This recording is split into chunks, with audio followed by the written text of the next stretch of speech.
اب یہاں سے حضرت لقمان کی وہ نصیحتیں ہیں جو انہوں نے اپنے بیٹے کو کی ہیں، یہاں مذکور نہیں ہے، لیکن مراد یہی ہے کہ انتقال کے وقت جیسے کہ کوئی شخص دولت مند ہے تو وہ اپنے انتقال کے وقت اپنے بیٹوں کو، یا اگر بیٹا ایک ہی ہے تو اسے بتائے گا کس سے لینا ہے، کس کو دینا ہے، کیا حساب کتاب ہے، کہاں کہاں میرے ایسٹس ہیں، کوئی دفینہ ہے تو بھی بتائے گا کہ میرا وہاں فلاں جگہ پر دولت دفن ہے۔ ایک حکیم انسان کے پاس اصل شے اس کی ساری عمر کی غور و فکر کا جو حاصل ہے کہ میں نے جو کچھ سوچا ہے، میں نے جو کچھ بھی حاصل کیا ہے اپنی فطرت سلیمہ اور عقل سلیم کی رہنمائی میں، وہ میں تمہیں منتقل کر رہا ہوں۔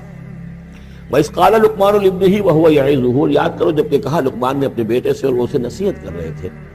یا بنی لا تشرک باللہ، نمبر ایک اللہ کے ساتھ شرک مت کیجو، ان الشرک لظلم عظیم، یقیناً شرک بہت بڑا ظلم ہے، بہت سب سے بڑی ناانصافی۔ عربی زبان میں ظلم کہتے ہیں وضع الشیء فی غیر محلہ، کسی شے کو ہٹا کر اس کے اصل مقام سے ہٹا کر کہیں اور رکھ دینا، یہ ظلم ہے۔ اللہ خالق ہے تنہا، باقی سب مخلوق ہے، اب آپ نے مخلوق میں سے کسی کو اللہ کے برابر کر دیا، یا اللہ کو کسی اعتبار سے گرا کر مخلوق کی سب میں لا کے کھڑا کر دیا، تو اس سے بڑا شرک، اس سے بڑی ظلم، اس سے بڑی ناانصافی، اس سے بڑا ظلم کوئی نہیں۔ یا بنی لا تشرک باللہ ان الشرک لظلم عظیم، اے میرے بچے شرک مت کرنا اللہ کے ساتھ، اس لیے کہ شرک جو ہے بہت بڑا ظلم ہے، بہت بڑی ناانصافی ہے۔ دوسری وصیت ان کی کیا ہے؟ یا بنی انہا ان تک مثقال حبۃ من خردل فتکن فی صخرۃ او فی السماوات او فی الارض یأت بہ اللہ ان اللہ لطیف خبیر، اے میرے بچے عمل، خواہ وہ نیکی کا ہو خواہ بدی کا ہو، انہا ہا کی ضمیر ہے عمل کی طرف، عمل خواہ ایک رائی کے دانے کے ہم وزن ہو، اب یہ سب سے چھوٹی چیز رائی کا دانہ، فتیلہ، نقیرہ، یہ تین چیزیں آتی ہیں قرآن مجید میں عام طور پر چھوٹی شے کے لیے، لا یظلمون فتیلہ، لا یظلمون نقیرہ، اور یہ کہ رائی کا دانہ، رائی کا دانہ بہت چھوٹا، تو چاہے وہ نیکی یا بدی ہو رائی کے دانے کے ہم وزن، اور پھر فتکن فی صخرۃ، وہ کسی پہاڑ کی، کسی چٹان کے پیٹ میں جا کر، کسی کھو کے اندر جا کر وہ عمل کیا گیا ہو، او فی السماوات، یا آسمانوں میں کیا گیا ہو، اب تو آسمانوں میں ہے نا، آپ خلا میں جا کر وہ عمل کر رہے ہیں تو پھر اب تو انسان جو ہے وہاں تک پہنچ گیا ہے، او فی الارض، یا زمین کے پیٹ میں گھس کر کیا گیا ہو، یأت بہ اللہ، اللہ اسے لے آئے گا۔ یعنی انسانی اعمال، انسان اشرف المخلوقات ہے، اور انسانی اعمال ایسی گھٹیا چیز نہیں ہے کہ ایسے ضائع کر دے اللہ، چاہے وہ نیکی ہے چاہے بدی۔ فمن یعمل مثقال ذرۃ خیرا یرہ ومن یعمل مثقال ذرۃ شرا یرہ، لیکن عمل ضائع نہیں ہوگا، چاہے وہ رائی کے دانے کے برابر ہو، پھر چاہے وہ کسی چٹان میں گھس کر کیا گیا ہو، کسی پہاڑ کی کھو میں کیا گیا ہو، چاہے وہ خلا اور فضا کی پہنائیوں میں کیا گیا ہو، چاہے وہ زمین کے اندر سرنگ کھود کر کیا گیا ہو، یأت بہ اللہ ان اللہ لطیف خبیر، یقیناً اللہ تعالیٰ باریک بین ہے، باخبر ہے۔ اب دو چیزیں آ گئیں، اللہ کے ساتھ شرک نہیں، اور اعمال کے بارے میں دیکھ لو، نیکی اور بدی کے نتائج نکل کر رہے ہیں۔ اس سے آگے بعث بعد الموت کا یہاں تذکرہ نہیں ہے، اس سے بعد جنت اور دوزخ کا، اس لیے کہ یہ چیزیں معلوم ہوتی ہیں پھر نبی کے بتانے سے۔ اصولی طور پر جو چیز حکمت سے انسان جہاں تک پہنچ سکتا ہے وہ دو ہے، ایک خالق اور اس کے ساتھ شرک نہ ہو، اور نمبر دو اس اعمال انسانی ان کا ضرور بدلہ ملے گا۔ اب اس کے بعد تیسری بات، یا بنی اقم الصلاۃ، نماز قائم رکھ، یعنی جس اللہ کو تم نے پہچان لیا ہے، اب محض ایک مرتبہ پہچان لینا کافی نہیں ہوگا، اسے یاد رکھنا ضروری ہے،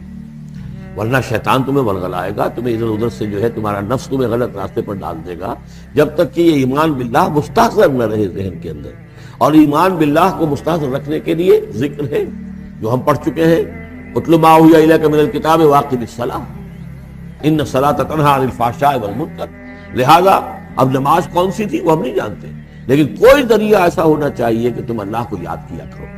یا بنی اقم الصلاۃ، اور نمبر 4 وَأَمُرْ بِالْمَعْرُوفِ وَانْهَ عَنِ الْمُنْکَرِ، اور نیکی کا حکم دو اور بدی سے روکو، یہ بھی تمہاری ذمہ داریوں میں سے ہے، یہ بھی انسان کی، یوں سمجھیے کہ اس کی انسانیت، اس کی شرافت، اس کی مروت کا تقاضا ہے کہ وہ اپنے جو ابنائے نو ہیں، جو بھی انسان ہیں، ان کی بھلائی کے لیے کوشاں ہوں، اور سب سے بڑی بھلائی ان کی، سب سے بڑی خدمت یہی ہے کہ انہیں برائیوں سے روکا جائے اور بھلائیوں کی دعوت دی جائے۔ وَاصْبِرْ عَلَىٰ مَا أَصَابَكَ، اور یہ بھی جان لو کہ اگر یہ امر بالمعروف نہی عن المنکر کرو گے تو تکلیفیں آئیں گی، مصیبت آئیں گی، پسند تو کسی کو نہیں ہے کہ آپ اس پر تنقید کریں۔ اگر آپ کسی بچے کو بھی سڑک پر کھیل رہا ہو، گلی میں کھیل رہا ہو، اگر آپ اس سے کہہ دیں کہ بیٹے یہ کوئی کرکٹ کھیلنے کی جگہ نہیں ہے، کسی کی گاڑی کا شیشہ توڑو گے تم، تو آپ دیکھ لیجئے پھر کیا آپ کا وہ اس کو کیا جواب دے گا آپ کو. اسی لیے آپ بولتے ہی نہیں ہے کہ اب لے کر وہاں سے نکل جائیں. تو کسی کو بھی نصیحت پسند نہیں ہے, حق کڑوا ہے, لہذا آپ اگر حق کہنا ہے اور نصیحت کرنی ہے تو پھر تیار رہو کہ وہ ممکن ہے تمہیں پلٹ کر گالی دے دے, وہ کہے کہ تم پہلے ذرا اپنے دامن کو دیکھو تمہارے کتنے دھبے ہیں. اب جو بھی ہو برداشت. اور اگر کوئی بڑی بات ہے, اگر فرعون کے سامنے جا کر حق کہو گے تو وہ تو کہے گا کہ میں تمہیں جیل میں ڈالوں گا. تو اس طریقے سے یہ وَاصْبِرْ عَلَىٰ مَا أَصَابَكَ, پھر جو شے بھی تم پر آئے اس پر صبر کرو. إِنَّ ذَلِكَ مِنْ عَزْمِ الْأُمُورِ, یقیناً یہ چیزیں ہیں جو بڑی ہمت کے کاموں میں سے. گویا کہ وہ چاروں چیزیں اس میں آ گئیں. وَالْعَصْرِ إِنَّ الْإِنسَانَ لَفِي خُسْرٍ إِلَّا الَّذِينَ آمَنُوا وَعَمِلُوا الصَّالِحَاتِ وَتَوَاصَوْا بِالْحَقِّ وَتَوَاصَوْا بِالصَّبْرِ. یہاں اصطلاحات ذرا علیحدہ ہو گئی, تواصی کے بجائے امر بالمعروف نہی عن المنکر آ گیا. صبر جو کا تو ہے, باقی ایمان اور وہ تمام چیزیں اعمال صالحہ میں سے نماز آ گئی, والدین کے ساتھ حسن سلوک آ گیا. آخری دو آیتیں ہیں وَلَا تُصَعِّرْ خَدَّكَ لِلنَّاسِ, اور دیکھو اپنے گالوں کو پھلا کر مت رکھو لوگوں کے سامنے, یعنی تکبر اور غرور اس انداز میں رہنا. وَلَا تَمْشِ فِي الْأَرْضِ مَرَحًا, اور تم زمین میں اکڑ کر نہ چلو. ان اللہ لا يحب كل مختال فخور, یقیناً اللہ تعالیٰ کو جو اکڑنے والے ہیں. اور یہ مختال بنا خیل سے, خیل کہتے ہیں گھوڑے کو. گھوڑے کی چال میں ایک تمکنت ہوتی ہے, تو جب انسان بھی بڑی تمکنت کے ساتھ چلتا ہے تو وہ گویا کہ اختیال بن گیا. لا يحب كل مختال فخور, شیخی کھوڑے, فخر کرنے والے, اکڑنے والے اللہ کو پسند نہیں ہے. یہ مضمون سورہ بنی اسرائیل میں بھی آ چکا ہے. وَلَا تَمْشِ فِي الْأَرْضِ مَرَحًا إِنَّكَ لَن تَخْرِقَ الْأَرْضَ وَلَن تَبْلُغَ الْجِبَالَ طُولًا, تم کتنا ہی پاؤں مار کر چلو ہماری زمین کو پھاڑ نہیں سکتے, اور کتنی گردن اکڑا لو, اونچے ہو جاؤ, سینہ تان لو اور اوپر ترا بھی چڑھا لو, لیکن یہ کہ تم پہاڑوں کی اونچائی تک نہیں پہنچ سکتے. آخری بات فرمائی وَاقْصِدْ فِي مَشْيِكَ, اپنی چال میں میانہ روی اختیار کرو. یہ میانہ روی ہر اعتبار سے, چال میں بھی, خرچ میں بھی. وَالَّذِينَ إِذَا أَنفَقُوا لَمْ يُسْرِفُوا وَلَمْ يَقْتُرُوا وَكَانَ بَيْنَ ذَلِكَ قَوَامًا. یہ ایک میچور شخصیت کا کہ اس کے اندر ہر اعتبار سے معلوم و توازن ہو, انتہا پسندی کسی بھی اعتبار سے نہ ہو. وَاقْصِدْ فِي مَشْيِكَ وَاغْضُضْ مِنْ صَوْتِكَ, اور اپنی آواز کو پست رکھو. اس کا مطلب کیا ہے کہ کہیں کوئی آرگومنٹ ہے, کہ جھگڑا ہو گیا ہے, تو آواز کو بلند کرنے کی کوشش نہ کرو, بات اپنی کرو. عام طور پر یہ ہوتا ہے کہ جب آدمی دیکھتا ہے کہ میری دلیل تو کمزور پڑ گئی,